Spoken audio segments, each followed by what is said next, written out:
আর এই যে 200 বছরের পুরনো বাড়ি, এই যে সেই দরজা, এই সব কিছু হচ্ছে 200 বছর পুরনো। আসসালামু আলাইকুম গাইস, আশা করি সকলে ভালো আছেন। আলহামদুলিল্লাহ আমিও ভালো আছি।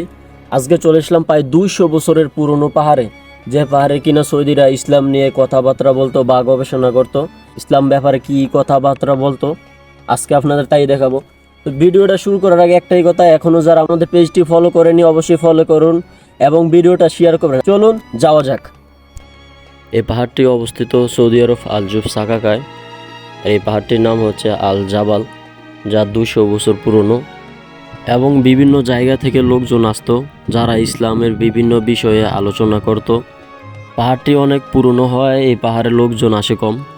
আর আজকে আমি আর ইয়াসিন মামাই আসছি এই পাহাড়ে দেখার জন্য যে 200 বছর আগের পাহাড়ে কি কি আছে বা বাড়িঘর কীরকম হয় তাই দেখার জন্য আসছি। আর পাহাড়টি এত উঁচা যে আমাদের উঠতে খুব কষ্ট হয়ে যাচ্ছে, মানে অনেক বড় পাহাড়। আর এই পাহাড়ের নিচে আছে সেই পুরনো বাড়িঘর, যা মাটি দিয়ে বানানো, এখনও আছে। দেখতে পাচ্ছেন যে এখনও খুব ভালো রয়েছে বাড়িগুলো, মানে 200 বছরের আগের বাড়ি, মাটি দিয়ে বানানো, এখনও ভাঙে নাই। তো চলুন যাও যাক পাহাড়ের উপরে, যে পাহাড়ের উপর কি আছে। আর আগে আমি কোনোদিন আসি নাই এই পাহাড়ে। পাহাড়টি হচ্ছে খুব উঁচু, যেখানে উঠতে আমার ভয় করতেছে, মানে পাহাড়টা অনেক বড়। আর এর সিঁড়িগুলো উঠতে উঠতে পাই আমি অরণ হয়ে গেছি, আমার শ্বাস ফেলাতে কষ্ট হচ্ছে। তারপর যাওয়া যাক, চলুন দেখা যাক 200 বছর পুরনো পাহাড়ে কি আছে। কথা বলতে বলতে পাহাড়ের উপর চলে আসলাম। আর এই হচ্ছে 200 বছর পুরনো আগের ঘর। এই পাহাড়ের উপর থেকে আপনি সৌদি আরবের সব দেখা যায়। এই হচ্ছে 200 বছর পুরনো আগের ঘর। মানে আমার একটা বিষয় অবাক লাগছে, 200 বছরের পুরনো আগের গর্ত এখনো সেই আগের মতোই আছে, মানে এখনো সেই আগের মতোই আছে 200 বছর আগের গর্ত। তো চলুন যাওয়া যাক ঘরের ভিতরে। 200 বছরের আগে, 200 বছর আগের ঘর কেমন ছিল। বাইরে ভাই এই ঘরের ভিতর খুব অন্ধকার, যার কারণে বেশিক্ষণ থাকবো না, ঘর থেকে বাইরে হতে হবে। আমি ঘর থেকে বাইরে হয়ে যাই, কারণ খুব অন্ধকার ঘরের ভিতর। যাওয়া যাক ওই ঘরগুলাতে, যে ওই ঘরগুলোর ভিতরে কি আছে, কিছু আছে কিনা দেখা যাক। আর এই হচ্ছে পাহাড়ের জানালা, যা দিয়ে পুরো সৌদি আরব দেখা যায়। অনেক উঁচু পাহাড়, সৌদির অনেক জায়গায় দেখা যায় এখান থেকে। আমরা ওই ঘরগুলোতে দেখবো যে ওই ঘরগুলোর ভিতরে কিছু আছে কিনা বা ঘরগুলোর ভিতরে কীরকম।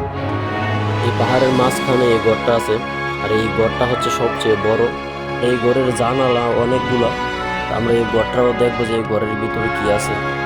গাইস, এখানে সব কিছুই 200 বছরের পুরনো, মানে 200 বছর আগে এই পাহাড়ের উপরে যা হয়েছিল, মানে যারা এসে ইসলাম নিয়ে কথাবার্তা বলতো তারা এই পাহাড়ের উপরে থাকতো।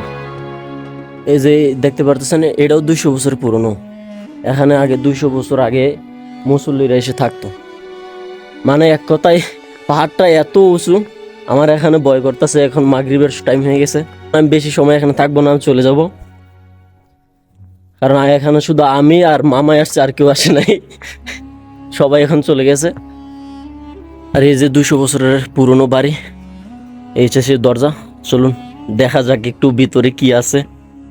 আর এই ঘরের ভিতর তেমন কিছুই নেই যা দেখার মতো, বাস একটা দরজা আছে, দরজার উপর কিছু আরবি লেখা আছে, এটুকুই।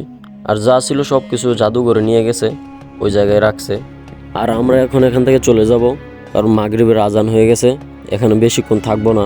আর এই পাহাড়টার উপর থেকে আপনাদের দেখাচ্ছি যে পাহাড়ের উপর থেকে পুরো সৌদি আরব দেখা যায়, মানে এত উঁচু পাহাড়। এই পাহাড়ের উপর থেকে পুরো সৌদি আরব দেখতে পাচ্ছেন। গাইস, কথা বলতে বলতে পাই পুরো পাহাড়ই দেখিয়ে দিছি। আর না, চলুন পাহাড় থেকে যাওয়া যাক। আর তার চেয়ে বড় কথা হচ্ছে এখন মাগরিবের টাইম হয়ে গেছে, তাই এখান থেকে চলে যেতে হবে। ভিডিওটি যদি ভালো লাগে অবশ্যই শেয়ার করুন, লাইক কমেন্ট করতে ভুলবেন না। তবে আজকের মতো এখানেই শেষ, দেখা হবে পরবর্তী কোনো ভিডিওতে। ততক্ষণ পর্যন্ত নামাজ পড়ুন, সুস্থ থাকুন, আর ভিডিওটা অবশ্যই শেয়ার করুন। আসসালামু আলাইকুম।